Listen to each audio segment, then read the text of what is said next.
Good afternoon, good evening, good morning. It's great to have you here with us this evening. I am Janice Kaminer-Resnick, and on behalf of our leadership team, former Congressman Mel Levine, Zev Yaroslavsky, and myself, I am very pleased to welcome you to today's America at a Crossroads program. Welcome and thank you to today's most auspicious guest, Rabbi Sharon Brous, and our wonderful moderator, Madeleine Brand. We so appreciate both of you sharing this hour with our America at a Crossroads community. Next week, we have two programs. I just want to remind you all, on Monday, March 11th at 5 p.m. Pacific, we'll have our 9th Israel in Crisis briefing. We'll welcome once again American-born Israeli best-selling author and noted journalist Yossi Klein Halevi, who will be in conversation with Pat Morrison.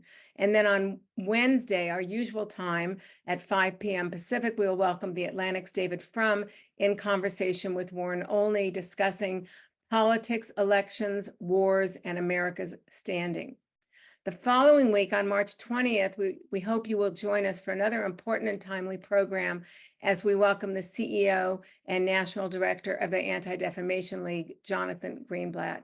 He will be in conversation with Larry Mantle on the topic of anti-Semitism, hate, and bigotry in America today, an update, and I know lots of you have lots of questions you'll want to pose to Mr. Greenblatt, so we hope you'll join us. I'm now very pleased to introduce tonight's guest. Rabbi Sharon Brous is a founder and senior rabbi of IKAR, a Jewish congregation in Los Angeles. IKAR has been named repeatedly as one of the nation's 50 most innovative Jewish nonprofits, and Rabbi Brous has been named one of the most influential American Jews, as well as one of the most influential American rabbis. As an aside, before IKAR, Rabbi Brous, and this is sort of personal, taught at Milken Community High School, and my son was very lucky to remember Rabbi Brous as his all-time favorite teacher there. So thank you, Rabbi Brous, for giving my son such a great foundation. Rabbi Brous received ordination from the Jewish Theological Seminary, and a master's degree in human rights from Columbia University, where she also received her bachelor's degree. Before moving to LA, she served as a rabbinic fellow at Congregation B'nai Jeshurun in New York City. Rabbi Brous is known for her strong political points of view and has asserted that, and I love this quote, there is no such thing as decoupling religion and politics. She is a recipient of too many awards to mention, but you should know she got a lot of very prestigious awards. Rabbi Brous has recently gained additional acclaim as author of the national best-selling book, The Amen Effect, Ancient Wisdom to Mend Our Broken Hearts in the World. You can all see this. The book grapples with the question of what it will take to mend our broken hearts and rebuild our society in this complicated time of loneliness, isolation, social rupture, and alienation. I highly recommend it, as do all of the leaders of our program. It's a great read and a wonderful, inspiring book. Tonight's moderator is Madeleine Brand. Madeleine is a host of the award-winning daily news and culture show Press Play. She is also the co-host of KCRW's legal affairs podcast, The Legal Eagle Files. Madeleine has hosted and reported for NPR and for affiliate stations for more than 30 years. Like Rabbi Brous, Madeleine also received a master's degree from Columbia. Hers was from the Graduate School of Journalism, where she also taught documentary radio. She's a wonderful host for this program tonight, and I'm very pleased to present you with Madeleine Brand and Rabbi Brous. Madeleine? Thank you so much, Janice. That was a beautiful introduction, and I'm really excited to be here and very excited, Rabbi Brous, to speak with you, because I am a huge fan of yours and I've been following you, and all of your sermons, or little snippets of the sermons, on Instagram since the war began. And so I want to spend most of our time talking about your book, because I think we all need some uplift, and we all need some spiritual advice, whether or not we are religious. But I do want to begin by talking about the war. It is top of mind. And the last time you and I spoke was on my show right after October 7th. And you told me and the audience that your heart was broken. And not only because of what happened with Hamas and the atrocities, but also because of the reaction here in the United States from people who were allies of yours in the social justice world. it's been 5 months now of war, and we've seen a lot of protests around the world here and as well, and on university campuses and everywhere. And so I guess I'm wondering how you're feeling about everything and how those relationships are now, 5 months into it. Yeah, first of all, Madeline, thank you so much for doing this. I am a huge fan of yours, and I love the clarity and thoughtfulness that you bring to absolutely everything. And to Janice and Mel and Zev, and in David's memory, it's really an honor for me to be here with this beautiful community. So thank you for the opportunity to be in conversation. Um, my heart is broken 1,000 times over, I think, every day in the last 5 months, like many of ours. Mhm. And as the more we learned about what actually unfolded on October 7th, the way that these atrocities were planned and executed, the more anguish I have experienced, and I know many of us have, the more we've seen the total moral failing of so many people in the world to acknowledge and condemn these atrocities being committed against civilians, against babies and girls and women and men and elders has been incredibly painful and truly eye-opening. And of course, I'm also living very deeply in the anguish for the ongoing suffering of the people of Gaza as well. And just holding all of those realities at once makes it both very painful to be alive in the world right now, and I also feel the privilege of being alive in a world that so desperately needs some guidance to figure out how we navigate through this time of so much sorrow and heartache. What tools do we have that we could possibly use to begin to heal some of what's been torn apart in our hearts and in the social fabric? And I wrote the book in a different world. I closed the manuscript, I don't know, 14, 15 months ago. We never could have imagined that the book would come into the world now. In fact, my editor called me up kind of frantically because we realized that pub date was supposed to be end of September 2024. And she called me in the midst of my writing and she said, "Oh my God, it's going to be a terrible presidential election. Literally nobody will be able to hear this tender message." She said, "Can you finish the book 9 or 10 months earlier than we expected? And we'll just get it out in January, which will be nice and quiet and people will be able to hear everything that you're saying and take in the nuance." And so I raced and closed the manuscript, and it was done long before October 7th and what came subsequently. And so I really was a little bit worried that the book would speak to a different time. And I've been so moved by the way that this ancient wisdom, which is at the heart of the book, really speaks to this moment even more than the time that I wrote it for. So I both feel anguished and also I feel moved to kind of step from this anguish into a posture of healing where we can begin to talk about what it would take to rehumanize ourselves and one another, and what it would take to really hold back together the torn fabric of our society and begin to do some of the hard work of healing. Do you think people are ready at this moment to hear that? Are they, immediately after the Hamas attacks, there was just shock and a desire for, on the part of Israel, retribution and all of that. But do you think now, many months later, people are more willing and more open to hear your message and the message of trying to reach out to the other side and try to understand the other side? Yes and no. I mean, I started to realize maybe mid-January or so that the Jewish mourning rituals, which are really central to the book, and also now very much top of mind for me because I'm in my year of mourning. My father died just before Rosh Hashanah this year, so I'm in both personal grief and also the collective grief as we navigate this time. And I realized that these Jewish mourning rituals are some of the best things that Jews have done.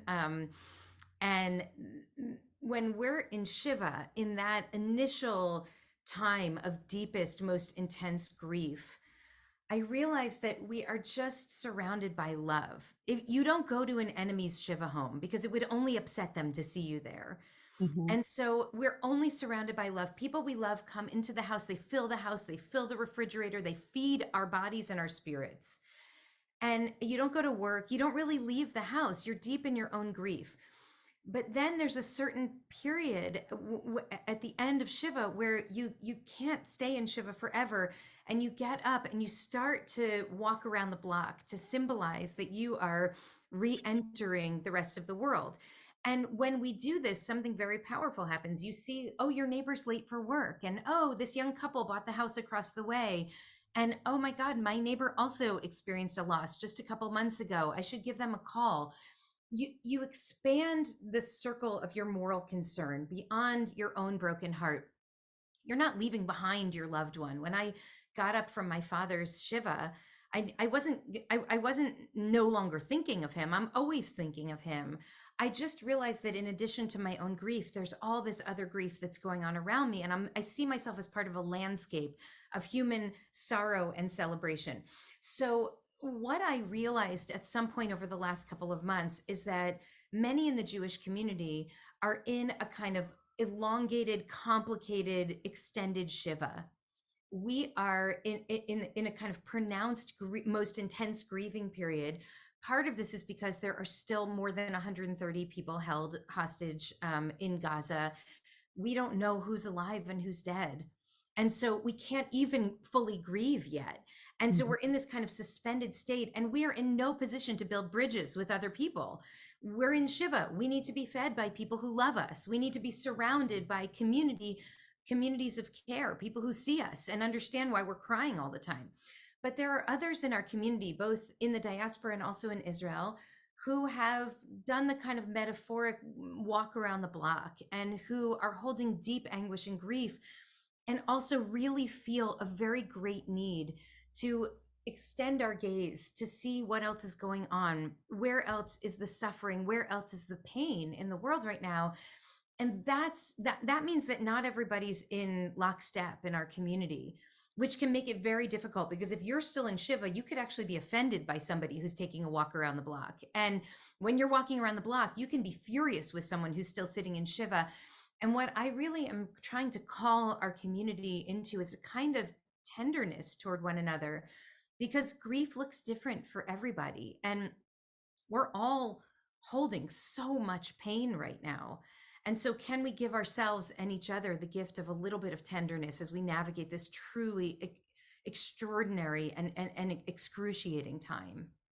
You tell the story, and it's really it's a really interesting story, or an analysis, I should say, of what happens, this ritual that happens on the Temple Mount in Jerusalem with a literal walking. And you talk about how physical movement is so important when it comes to moments of grieving, and actually physically moving your body.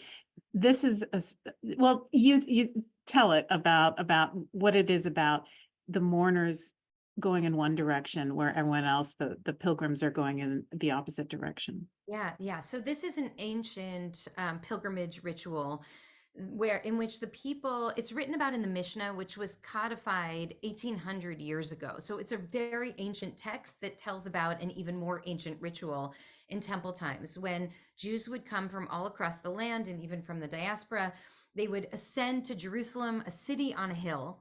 They would climb the steps of the Temple Mount and enter the most sacred place on the most sacred days. And they would enter through this beautiful arched entryway. And anyone who's been into the old city of Jerusalem, you've seen some of these grand arch entryways. You can kind of imagine what it must have felt like.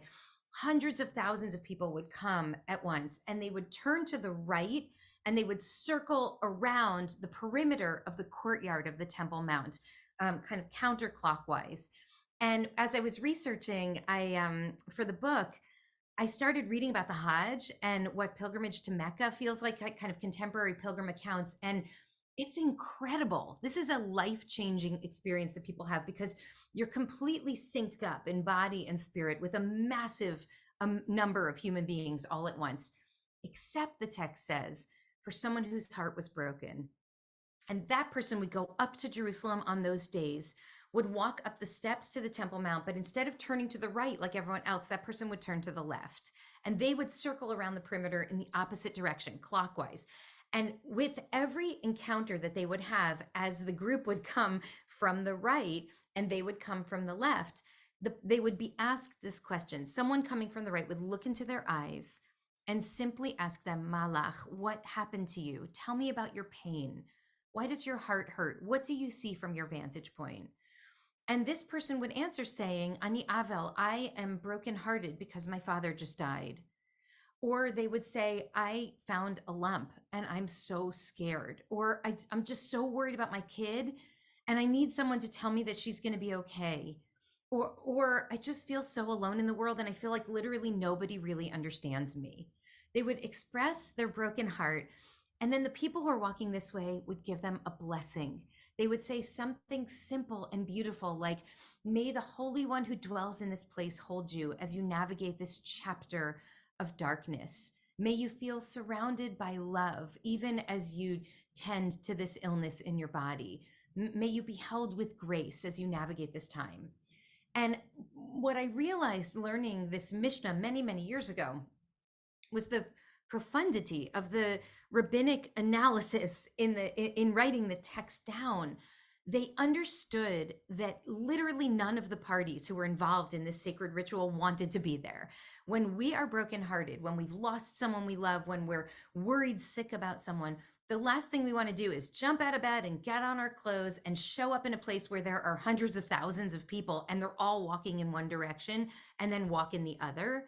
And yet we do go in the ritual. You're not allowed to stay home. And you don't go like everybody else to the right and pretend that you're okay because you're not okay. And you have to trust that you can signal to the community that you're not okay and you will be held with grace and with love. And the people who are going this way, who are having that kind of spiritual peak moment of their lives, maybe they saved up for 30 years for the chance to go to Jerusalem. The last thing in the world they want to do is kind of pull off to the side and track down that person with the puffy red eyes and say, hey, you seem not okay. Can you tell me what's going on in your heart? And yet the ritual calls us into that encounter at precisely the moment that our deepest human instinct is to pull away from one another. And Madeleine, this just strikes me as so urgent and timely right now. I mean, I'm in love with this ritual. The whole book is essentially a love story between a girl and a Mishnah. I feel like I love that they wrote this down. It's a very terse, short text, but I can't not see it now.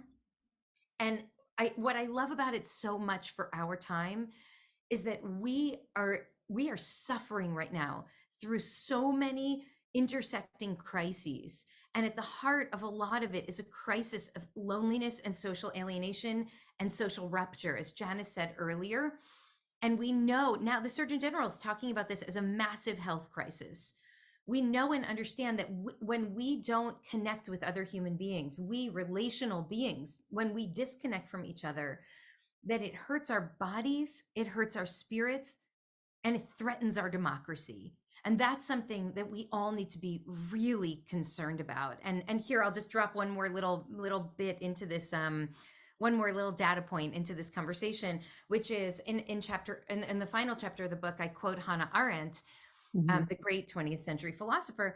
Hannah Arendt warned that loneliness and social alienation are preconditions for totalitarianism, that conspiracy theories and tyrannical regimes cannot take hold in societies in which people know their neighbors and trust their neighbors, in which we are able to get proximate to each other, but instead they rely on us not knowing each other and not trusting each other. So now we know that this separation is breaking our bodies, it's breaking our spirits, it's threatening to break our democracy. And the rabbis say there's an answer to that. You show up even when you don't want to, and you lean toward each other in moments of celebration and also in moments of great sorrow. And that's the way that we rehumanize ourselves and one another so that we can begin to heal.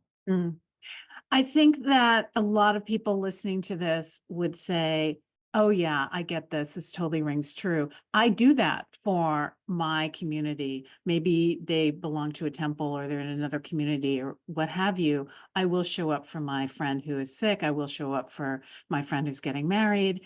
What I won't do is reach across to somebody I completely don't agree with politically, or when it comes to sort of a larger political sense, to the opposing political party, or in the case of Israel and Hamas, the two sides there. So I guess I'm wondering, like, even if people do have community and they're not lonely, textbook lonely, and they believe that they are being fortified by that, it's that homogeneity perhaps that is also comforting, being part of a tribe, but also, as you say, causing sort of a larger disruption. So I guess my question is, how do you get people to then leave their tribe Right. and reach across to other tribes with whom they don't agree at all? And in fact, they see them as dangerous, and dangerous to democracy, dangerous in the world, dangerous in any way. And they don't see any commonality there.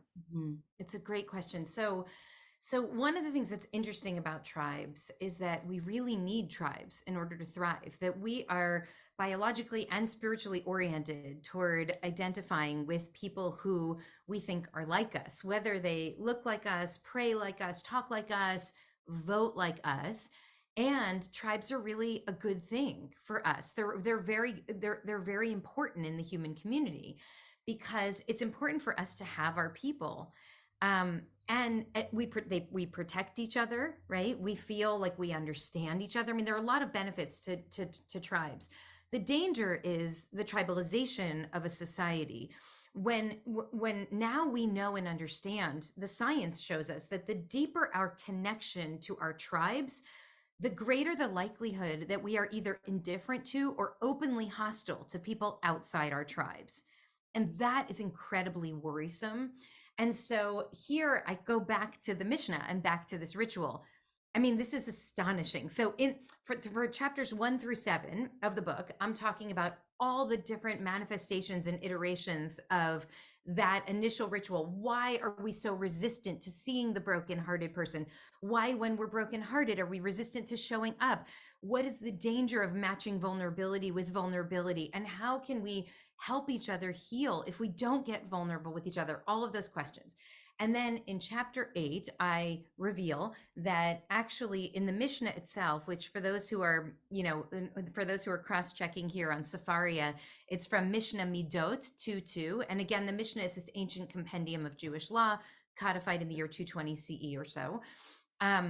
So actually the Mishnah gives two examples of people who turn to the left when they enter. The first one is the mourner, which I extrapolate from the mourner to mean any brokenhearted person.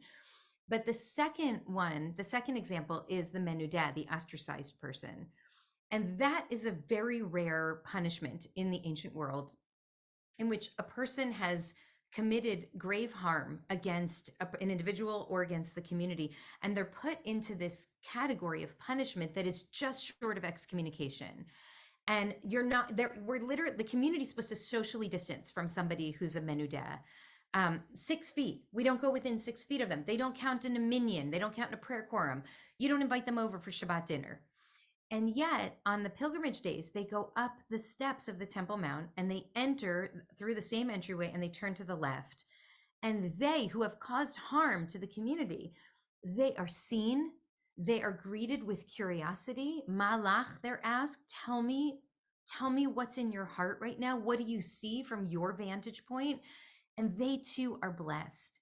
And there's something incredibly powerful about the choice to place the ostracized person also in the context of that holy space on that holy day. And I think a really important lesson for us to learn from. Now, the category worse for someone who's committed a worse crime than the menudeh is excommunication. That person does not go in there. They don't enter that place because they would blow up that place and we wouldn't be safe around that person. So this doesn't mean that you should talk to absolutely everybody. You should talk to people who you can be safe with, even if you're uncomfortable with them. And what I think we can learn from this is that we greet people not only who are coming toward us, but even people who are coming at us, meaning not with weapons, but people who are coming at us with words and ideas and approaches that are hurtful to us. And we still see them and we greet them with curiosity and with wonder. We say to them, tell me what it looks like from your vantage point. We get curious about what their world looks like. and then we hear them, and then we find a way in our heart to give them some kind of blessing as they navigate this time too. And I think that at the heart of your question is, part of the rupture of this moment is that we see people who see the world differently from us as not just folks who hold a different opinion or different point of view, but we see them as people posing existential threat to our way of life. And they see us that way too. And so when you're facing an existential threat, you have two choices, fight or flight. And neither of those is a path to healing. But when you see another person not as an existential threat, but as a person that you can get curious about, you might actually learn something about the other person, and they might learn something about you too. And so chapter 8, I tell a lot of stories in that chapter about moments where I've tried to lean into the uncomfortable conversations with people that I really would rather not be talking to at all, because we're so much more comfortable in our ideological bubbles. And sometimes it's it's like hours of my life I'll never get back. And sometimes a seed is planted in those moments that actually ends up growing into something that changes a person. Might change them, and it might change us a little bit too. And can we allow ourselves to believe in the possibility of change, that change might be possible if we can get curious about one another? And so from a political point of view, can you translate that to actual, I don't know, foreign policy? Because what you're talking about is a conversation between two people. But when you think of, let's say, Israel and Hamas, Hamas would like to wipe Israel off the face of the map. It's in their charter. They don't want it to exist. Politically, how do you apply that to a situation such as Israel and Hamas? Well, one thing is, I'm not suggesting that, we all run out and try to, connect with people who are in Hamas and try to get curious about them. But most of the people who most of us encounter by the way, there are some people who do that work. I mean, I happen to know that one of the great Torah scholars in Israel made it his practice, his weekly practice for the last 10 years, to put on a baseball hat and go into East Jerusalem and meet with high up members of Hamas undercover. Nobody knows except for me. And now I told all of you, and there are 2,000 people here. But because he felt like I'm so curious about them, and they need to understand me too. And so, but that work's not for everybody. That work is not even for most people, and especially post October 7th. I'm not suggesting that. What I am suggesting is that most of the people who we're really hurt by these days are not members of Hamas. They're people who are saying things and posting things and arguing things that are really hurtful to us because they feel insensitive to our lived experience. And I think that a lot of those people we could get curious about. And I've tried to, and sometimes you'll just be gravely disappointed, because I think part of what many Jews have found since October 7th is that many of us have sort of spent years walking to the right and lifting our gaze and seeing who is brokenhearted, who's coming toward us, who do we need to stand in solidarity with, who can we lend our support to, lend our voices to, help amplify, help platform, help resource. And then on October 7th and in the days after, when we ourselves were anguished, so many of those people did not reach us from the other direction, but instead just disappeared. And some of them actively celebrated the atrocities against us, and many of them actively denied the atrocities against us. And that is what I have described as a kind of existential loneliness. That feels absolutely terrible. And that breaks your heart even more, as we started, this conversation by discussing. And yet, some people can actually be reached. And if we are in that phase where we're ready to step out of Shiva and start to walk in our own circle around the block, we might be able to see that some of the people that we've been hurt by because they ghosted us, or because they posted things, or they used language that just feels incredibly cruel to use about this conflict. If we reach out to those people, we might be able to actually rebuild, restitch some of what's been torn apart here. And we might also be able to learn. So for example, in the earliest days after October 7th, I was one of the things that I was brokenhearted by was that some of my really dear beloved friends in the multi-faith justice space were just nowhere to be found. And we have a very beautiful coalition of faith leaders here in Los Angeles. And we've been standing together for 20 years. I mean, we show up at the Islamic Center, we show up at the synagogues, we show up at the churches, like we're together. And then it was just really quiet. It was really painful. And I didn't get the phone calls I expected. Is your family okay?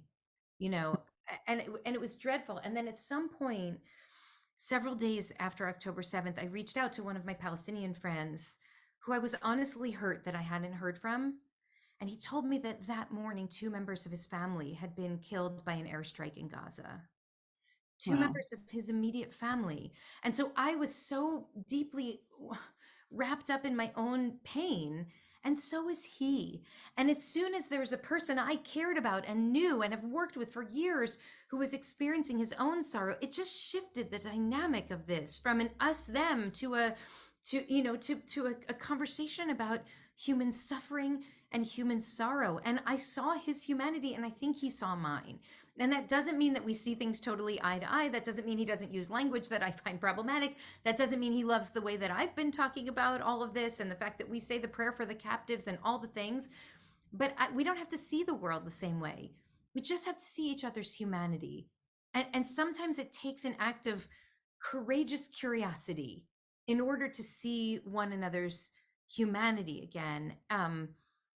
In the book, in that chapter, one of the stories that I share is a story about a beautiful congregant of mine named Hannah, Mm. who is gay and Orthodox, and her family lives in Jerusalem. And she and her wife flew to Jerusalem some years ago in order to go to the bat mitzvah of one of her nieces. And they happened to get there a few days early, just in time for the Pride Parade in Jerusalem. And so they were very excited to go to the Pride Parade. It's a very big deal, the Pride Parade in Jerusalem. It's a smaller parade than the one in Tel Aviv, but it like means so much to people to be able to march in Jerusalem. And that day, there was a man who was a Jewish religious extremist who had 10 years earlier tried to stab someone at the Pride Parade and had been imprisoned for 10 years and got out of prison that day and took a knife and went to the Pride Parade in Jerusalem and stabbed and ultimately killed a 16-year-old girl named Shira Banki, who was a young LGBTQ ally. And Hannah and Kathleen, my congregants, were 10 feet away from the murder. They witnessed it right up close. It could have been either of them. Thank God they're alive. And they were totally shaken.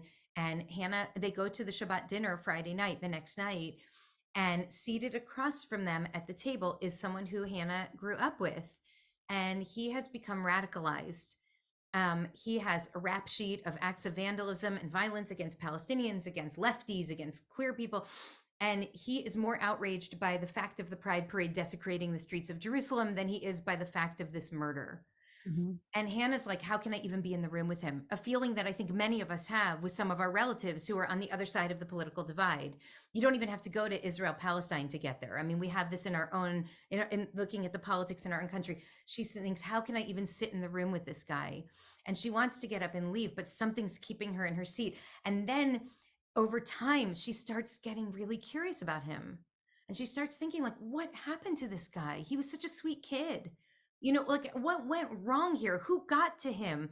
Does he really believe the things he's saying? How does he justify this? And she's just sat there at the table. And at the end of the dinner, she clinked her glass and got up and gave a toast to the bat mitzvah girl. And she said, listen to me. You are living in a country and in a time where it is absolutely essential that you listen to your Jewish heart and to our Jewish history and to our Torah, and you lead a life that is guided by justice and by our core values, a life of dignity and equality and peace. That is essential. And that was it. And a few days later, this guy seated across the table, who I call Asher in the book, though that's not his name, he calls up Hannah's family and says his whole world has been turned upside down by this dinner because he literally sat across the table at Shabbat with a lesbian. And he actually liked what she had to say when she spoke. And he thought, would I have wanted harm to come to her at that Pride Parade? And he realized, absolutely not. I don't want anyone to hurt her. And it literally turned his life upside down. And 2 years later, this guy is at the Pride Parade with a rainbow kippah and a sign that says, love wins. And literally, I mean, Hannah says to me, all I accomplished was staying at the table. I just did not get up. I was so curious, and I was trying to bore messages into his head saying, who are you? Who do you want to be? And she changed his life. Could that be a model for us? So you never know. You never know if you don't try. And that's part of. I was going to have you define the amen effect, but you've been talking about it the whole time. But I mean, in essence, it's stay at the table, metaphorically, physically in this case, but metaphorically, be there, be present, show up, and witness. That's exactly right. That's exactly right. And even or precisely at the moments when we are least inclined to show up for each other and to stay at the table, meaning so the word the title actually comes from the mourner's Kaddish, from this prayer that we say as mourners. And I realized that the essence of the prayer is someone who's brokenhearted standing up in a room full of people and just saying, I'm broken, and having a whole community of people say, Amen, I see you. I'm not going to fix you, but I'm not going to run away from you. I'm just going to be with you in the dark night of the soul. And then the mourner goes on and says, I'm so scared. I don't know how to navigate the darkness. And the community says, Amen.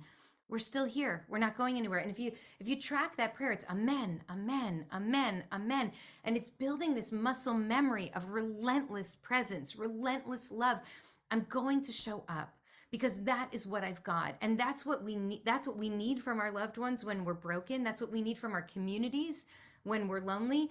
And honestly, that I think could be the most important response to the sense of powerlessness that so many of us feel right now in the midst of the democracy crisis, the climate crisis, the loneliness epidemic, the war in the war in Israel and Gaza, that we feel like, oh my God, the whole world's falling apart. I just don't even want to get out of bed.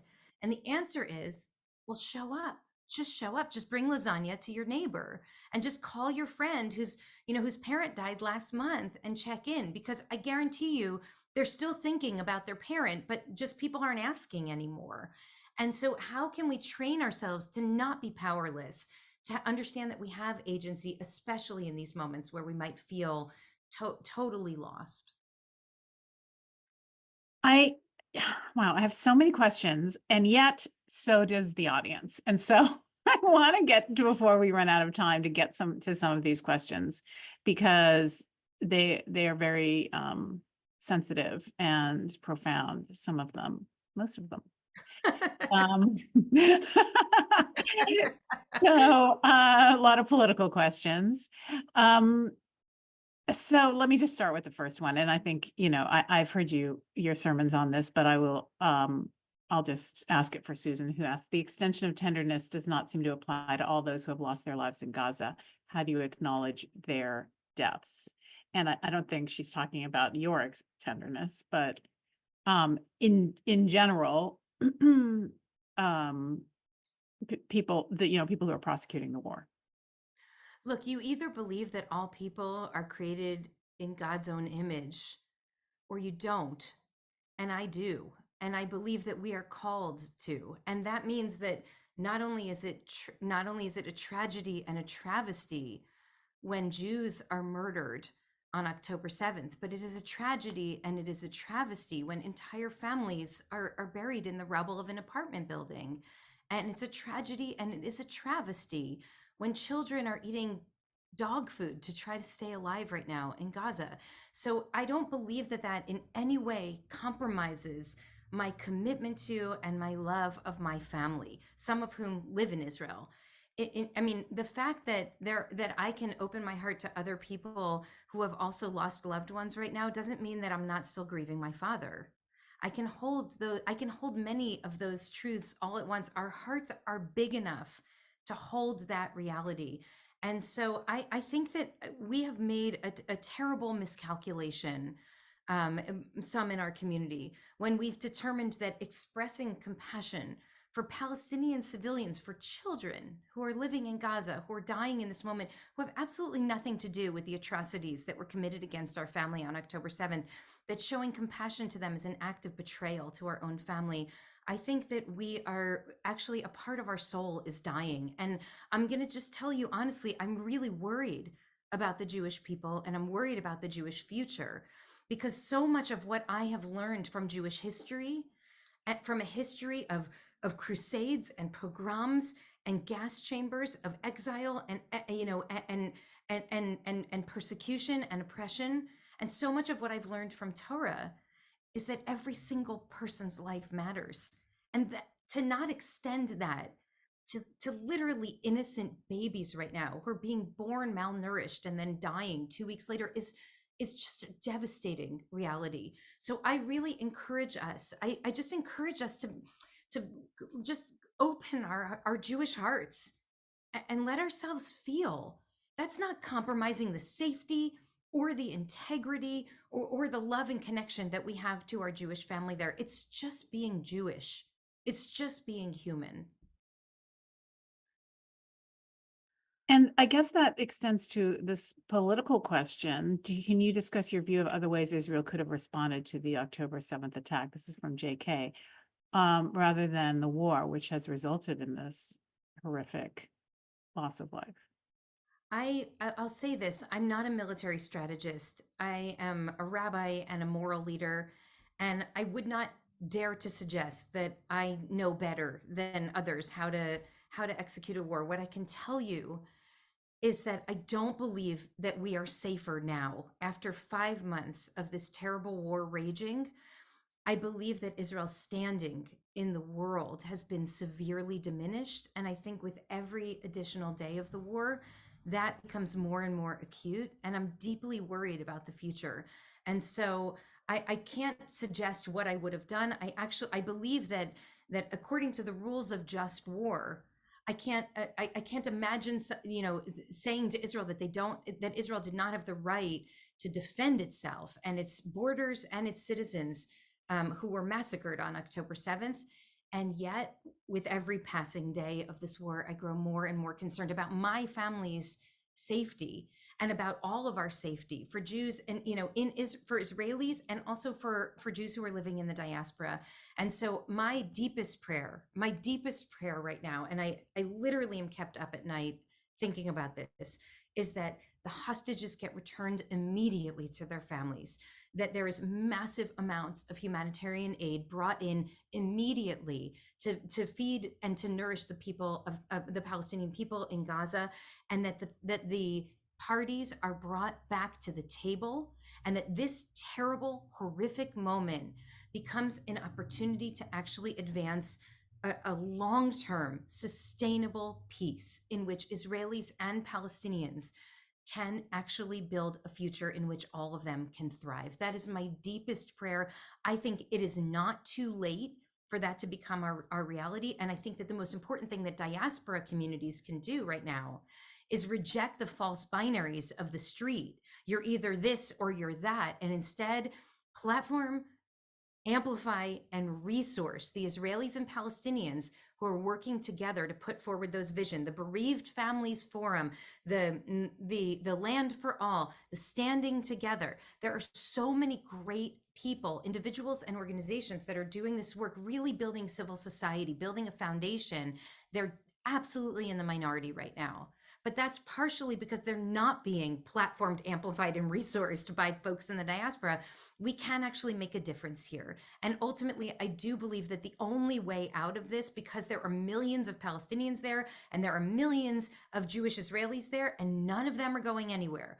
So the only way through this is not eternal war, but to build a just and shared future. And I don't even know what the contours of that will look like. There's so many interesting ideas and imaginative ideas, but the details of it matter less to me than the concept that it is absolutely possible. And while it may have seemed incredibly naive to talk about peace for the last 20 years, because that was so early 90s, peace is the only future. And we have to change our discourse in the diaspora communities, and ultimately in Israel and Palestine as well. How does that sit with your community and with the Jewish leaders that you know who may be to the right of you, politically or religiously? How does that idea, do you reach out with them and discuss with them um, what they can do and how to maybe form some kind of uh, alliance with other Jewish communities who may not have your point of view when it comes to peace right now? I do. That's an interesting question. I mean, I do have a lot of rabbinic colleagues, and we're constantly engaging these questions because literally everybody was put on the front lines on October 7th, not just rabbis. I mean, any person with a social media account was suddenly, expected to have have some kind of solution and some kind of proposal in the exact perfect language that would be totally sensitive to every single person who would see their post. So, but certainly rabbis are in a fairly unique position in terms of offering moral leadership. And so I am in conversation with my colleagues about this, and we're all trying to navigate with our own broken hearts, our community's broken hearts, and different communities are able to hear and take in um, different kinds of messages in different ways. So what I will do at ICAR, our community, is, I will try to offer this message, and my colleagues here, my rabbinic colleagues here at ICAR, will try to offer this message with as much tenderness as we can, and hope that that message also has some kind of reverberative effect, that people hear it and that some of this language is picked up and other people use this language. And we're certainly not the only ones. There are other, prominent rabbinic voices that are saying similar things. These are people who are deeply rooted in the Jewish tradition, people who have long-standing commitments to Israel. So they're not people who have always said, like, I don't care if Israel survives or not, but people who love Israel, spend time in Israel, have family in Israel, etc. And we're all trying to advance the language in our own ways, and hopefully finding the strength to do so with moral clarity, because it's a very cloudy, hazy time, and I think we need to get clear about all of these issues and help guide our communities in that direction as well.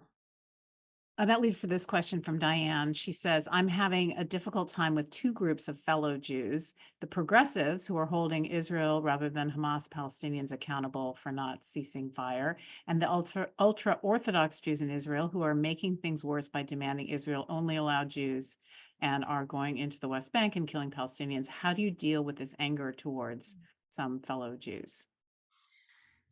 By being exactly the Jew that you are, and using your moral voice and your presence, and holding Jewish pride in your Jewish values that make it so that you have the clarity to know that not this and not this is the way forward. I mean, I have made a decision, in part because of people who've really built their career attacking American rabbis who've tried to speak with moral clarity about this for the last 20 years. I've made the decision that I don't spend my time attacking other Jewish leaders in America who are trying to hold their own anguish and doing it in different ways, even ways that I consider harmful. I would much rather have quiet conversations with people than loud ones. I'm not, I try to not engage in the theatrics, like the spectacle of social media shaming and blaming. And sometimes it's really, really painful when we see some of the things that others in the Jewish community are doing that we think are actively harming our community. Instead, what I try to do is just offer an alternative. And, many months ago, shortly after October 7th, Julia Ioffe, this brilliant Jewish journalist who I'm sure many on the call know about, wrote an incredible article in which she described increasingly feeling, when she would engage in conversations with others, that she was alone on an island that was drifting further and further out to sea, that the people who were on the mainland were so certain that they were right.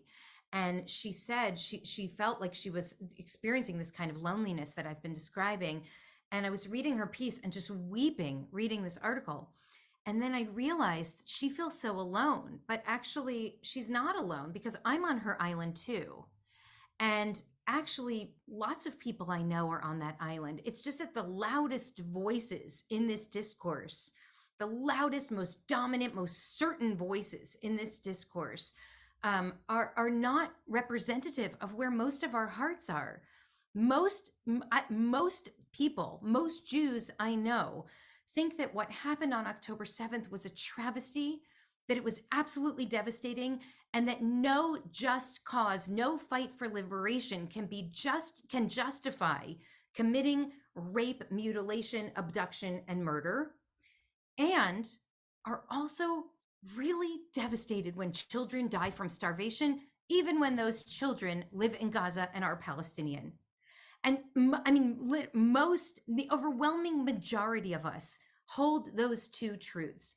So why are we so lonely? We have each other, right? And so I think the answer to this sensitive question that this person is asking is, so use your voice and articulate, rather than spending your time talking about why you're not this or not this.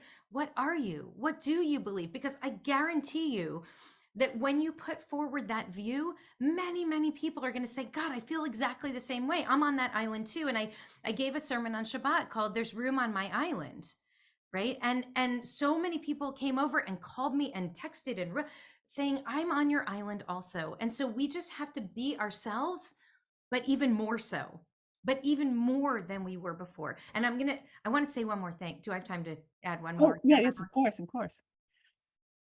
I just remembered this the other day. The morning after the 2016 election, we put our kids to bed the night before, and it was still a little bit uncertain, although we certainly saw where things were going. The next morning, the three of them came running into our bedroom, and they asked us what happened, and we told them. And they burst into tears and they threw their bodies on the ground. It was incredibly dramatic. And they were legitimately worried about our country, about our safety, about the safety of people we loved, Mexicans and Muslims and Black people. And like, they were worried about what would happen. Unfortunately, a lot of their worries ended up coming into fruition, but I saw their little bodies, I saw the devastation in them. And I just had this moment of clarity. And I said to them, you listen to me. I said, everything that we cared about yesterday, we still care about today. Everything we fought for yesterday, we still fight for today, but more so. Now we care more about justice. We fight harder for a just and loving society. We are more patient. We are more forgiving. We are kinder to one another than we ever were before. And we build our home into an oasis of love and justice. That's what we do, because the worse things get, the crazier things are, the more people have lost their damn minds, the more clear we have to be about who we are, right? And they were like, okay, Ima, we'll do it. So then I went to shul on Shabbat, and of course the whole community was feeling like my three little kids on the ground with tears. And I said the same thing to the community. I'm like, no more cutting on the Kiddush line. No more honking at people, and yelling at the staff when they can't find your entrance card. Like, we have to be absolutely the best versions of ourselves. And we have to manifest in our homes and in our communities the kind of citizens that we wish that the world was filled with, the kind of Jews that we wished our community was filled with, because that's how we end up having this reverberative power and building the kind of society that we actually dream to be possible. That's so inspiring. I feel like at the same time, the journalist in me pops up and says, yes, but doesn't that then make you want to be just in your tribe, attacking the other tribe when you are lifting your own voice and saying, this is what I believe in and I don't believe in this? And our country, as we've been discussing, and the world is so divided right now. Why do you think that is? I mean, what do you think is the origin of this incredible anger, this incredible division, not just in the United States, but I mean, we're seeing it everywhere in the Middle East and everywhere. So is there a common thread here? Does it involve kind of a lack of spirituality? I think it is rooted in this social alienation, isolation, loneliness. I think it's rooted in a disconnect that people are experiencing. People who by nature, biologically, psychologically, and spiritually need to be in relationship. And the fact of our kind of distancing from each other, which was exacerbated by COVID, though I will say it predates COVID, because the loneliness epidemic people were writing about it and talking about it. I first got curious about it in, I was just actually revisiting the book. I read this book, Loneliness, by Dr. John Cacioppo and William Patrick, maybe, 11 years ago. And I started getting really interested in the science of loneliness. This was a crisis. This has been a crisis now for well over a decade, but it was exacerbated by COVID and this kind of retreat. Mhm. And what we need is to move toward each other. We need to get, as Brian Stevenson says, we need to get proximate with each other. And when we're not, we distrust one another. I want to add to that the kind of we also know that loneliness began to spike in 2012, which was the year that everyone went on social media. That was the Mhm. tipping point year for social media. And so these devices and these platforms that were ostensibly developed to help us connect with one another ended up, as we now of course know, really pulling us away from each other. And you can see it when the whole family's sitting together at the dinner table and everyone's on their own device, or you're watching a movie together and everyone's double devicing and they're like they're on their own phone while they're we've turned away from shared experiences, and that's really painful reality. And we're not powerless again, we're not powerless. We can put away our devices for 25 hours a week and engage in a Sabbath practice. You don't have to be religious, and you don't even have to be Jewish to do that. But we can liberate ourselves from these devices. We can place limitations on it. We can choose not to scroll through Instagram right before bed, but instead to pick up a book. I mean, these are choices that we can actually make, which I think end up transforming our relationships with one another, and also our spirit. Are we able to feel good about the world? I realized a long time ago, but it was reinforced after October 7th, that I felt terrible about the world when I looked at social media. And I'm a rabbi and I love people. I love and believe in people. And I was starting to hate people. And so I stopped looking at Instagram. And now I can just see the human beings who come into my office and who I encounter. I can read news articles from real journalists and not see it through the lens of the most hateful and toxic, influencers. And so there are ways that we can respond to the crisis of this time so that we can actually see one another again. Yeah, and I was going to end on this anecdote from your book where you talk about your son Levi, and I don't know how old he was at the time, but young enough to ask you, amid all the bad news that he's hearing from people like me, frankly, from the news, like, how do you find the good news? What is the good news? What's the good news? And it really sparked this beautiful project that you implemented in your community where people wrote down something good that happened to them or something good in their lives and shared it. So can you talk briefly about that? Because we're almost out of time, but I definitely want to end on this up note. Yeah, for sure. So I loved Levi's question. I mean, he was so scared to ask me. He was maybe 7 years old. And he said, Ima, we're talking every day about the bad news. When do we get to talk about the good news? And I was so stunned by it. And I thought, God, Jews don't talk about the good news. Like Christians talk about the good news. Jews talk about the bad news all the time. And I literally couldn't answer him. So then, as you said, I went out to the community. I gave people index cards and magic markers and said, what's the good news? And people wrote. And I took this stack of paper. We did this at a Tashlich exercise between Rosh Hashanah and Yom Kippur. We went to the beach. I gave everyone cards and Sharpies. You can do this in your own communities, okay? And people, I mean, hundreds of people answered in the course of just a couple minutes. We've now done this exercise a couple times with different questions. And I sat at dinner and I just wept. I wept looking at all these cards, and I realized that almost all the good news is about love. It's almost all about connection, about relationship, about someone in the world who sees me, about the fact that my parents moved just 3 blocks away from me 15 years ago. So when my father got sick, I could see him every single day. That's the good news. It's so sad that he's gone, and it's so beautiful that I got to really be with him, and my kids got to be with him, and my sister's kids and my brother. So that's the good news. Like, the good news is, some people wrote, that I really like the people I work with, that I get to wake up in bed next to my best friend. Like, there is good news there, but we just don't lift it up enough. And the corollary to this question, which we're gonna close on the positive note, is joy. And I just want to say, because there's so much heartache and so much anguish, that at the end of the book, I include these practices, spiritual practices, 8 very tangible things that we can do to just change to sort of rewire ourselves. And one of them comes from my friend Shifra, and it is take a joy break.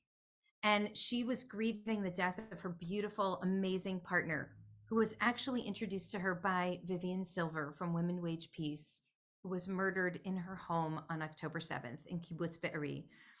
Vivian's gift to Shifra and Michael was that she introduced them. They fell in love. They had this beautiful love story.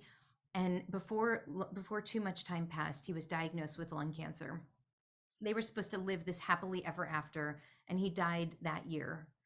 And Shifra called me in like a couple weeks into the grieving, and she said, it doesn't feel right to like put on sackcloth and ashes for him. Michael was full of joy. He was always talking about the good news. He was laughing and, enjoying friends and dinner parties. And she said, I have decided that I will grieve through joy. And she set her alarm clock for 18 minutes every single day. And she calls it a joy break. And for a whole year of grieving, she forced herself to just engage the good news, to just like dance in her apartment or eat the chocolate cake or call the friend who she knows will make her laugh. And it changed her makeup, her chemistry changed from it. And I decided in solidarity to take it on with her. And so like to force myself to actually engage in 18 minutes of joy a day too. And it changed me too. And it can change you also. And so I think it's about actively using our agency to take more joy into our systems, to take more hope into our systems, to take steps toward each other at exactly the moment that the forces of the world are pulling us away. And instead of throwing our arms hands in the air and saying, there's nothing I can do, the world is just terrible, instead saying like, hey, how are you feeling today? How are you feeling? How are you holding your grief? I've been thinking about you.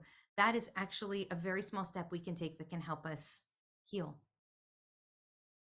The book is called The Amen Effect, Ancient Wisdom to Mend Our Broken Hearts and World by my guest, Rabbi Sharon Brous. I want to thank you so much for that 1 hour joy break. I know we talked about some really deep and horrible things, but I'm leaving here feeling joyful, or at least hopeful, that we can have a better future. So thank you for that. And it's been such a pleasure speaking with you this hour.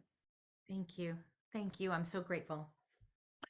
And join us next week. Yossi Klein Halevi will be here to talk about what's happening in Israel. And the following week, David Frum will be here to talk about politics and the election. And I'm Madeleine Brand. Thanks for joining us. And I will see you next time. Bye.